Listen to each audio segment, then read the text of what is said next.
Thanks for coming over to this Amodeus. Today's video is about Elder Drake, gear minimum requirements, and success stories.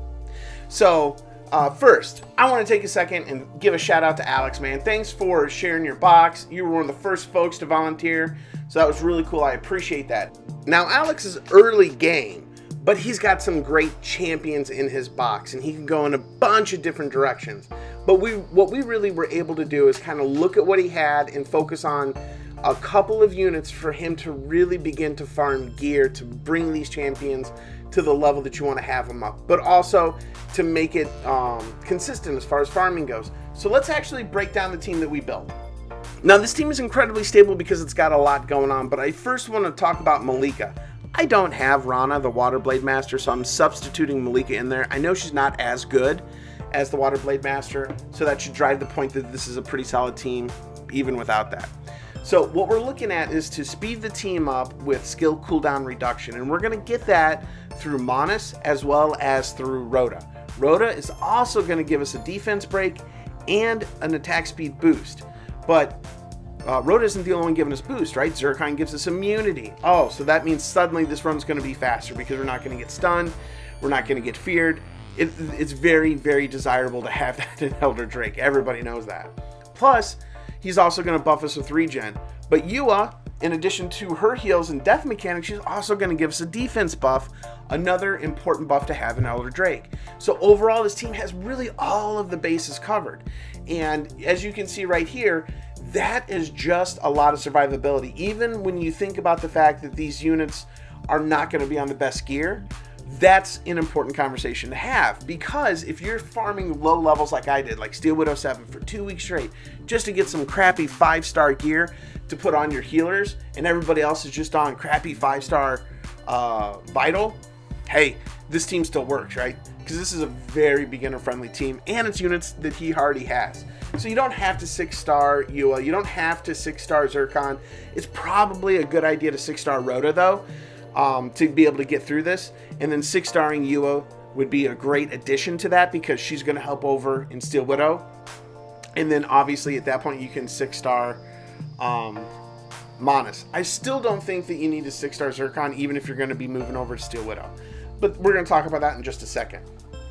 I really want to emphasize the idea that if you're working on Elder Drake 10, it's to get gear so that you can grind through Steel Widow at higher levels. Now, if you're grinding here to get gear, then you have to put them on champions. So the reason I love this team so much is because this is 99% of a Steel Widow 10 team, right?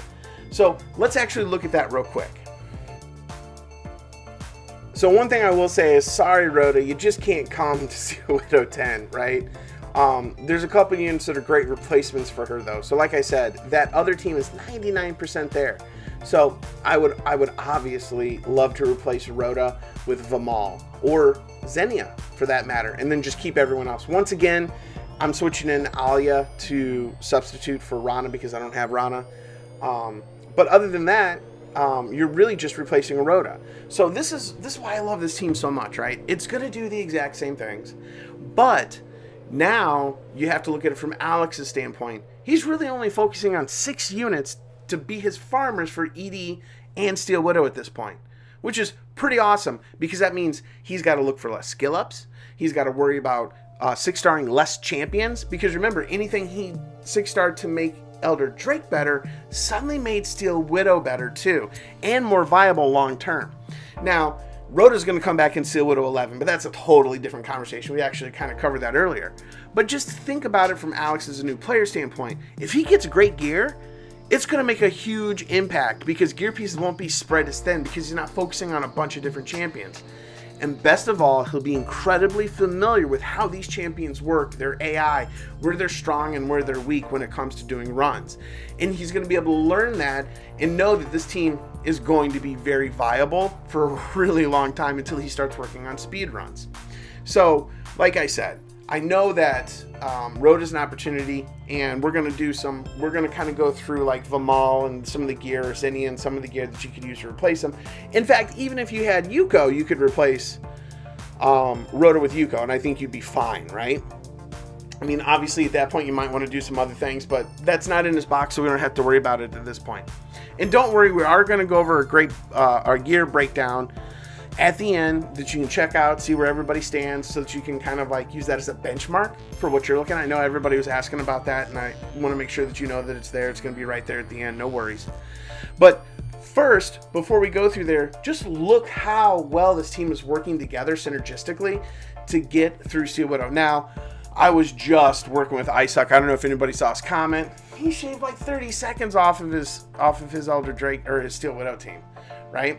So, in fact, I think he did, and Icehuck, correct me if I'm wrong, bro, but I think he ran like 40 or 50 runs before he had his first fail. So, and he runs it, I want to say, a minute and 20, minute and 30, and that's a little bit long, right? But in all honesty, for that level of consistency, let it ride. Seriously, I'm all in. Let it ride. So I really think that's a good team. It's a pretty good time. Now, Icehuck wasn't the only one with success. Addicts reached out. He was the very first one asking about some advice for his box. It was actually talking to him that kind of inspired this whole VBR thing. And I will tell you that he got through Steel Widow 13 by 6-star and Hoshi, man. I mean, it's super awesome. So congratulations to him for putting in the effort and, you know, taking the advice to build that particular unit. He didn't even have to do anything else, right? Like, I obviously, I went deep. I was like, oh, and do this, and do this, and do the gear. Didn't have to. He's like, bro, I got this. Did his Hoshi, and now he's just knocking Steel Widow 13 out, and that's awesome. I love to hear stories like that.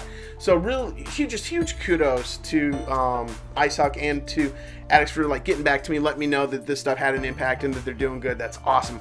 Love hearing those stories, right? It's just so reaffirming that we're doing the right things and helping out the community. Now, as you can see in the background, we're going through some gear.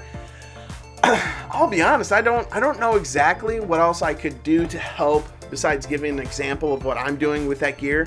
But if you guys have insights or comments around different questions you might have around the gear or things that you want to know about, drop them in the comments below. Once again, if I got a mad scientist out there and they're doing some crazy stuff, dude, you gotta let me know. I did get a chance to look at those leaks. Whew, I don't know what to say about it. Maybe we'll talk about that later. We'll talk about that maybe in the next video. It's some real interesting stuff. I appreciate the info. Some real interesting stuff out there online. But for now, thank you so much for watching the videos, and have a great day. Bye.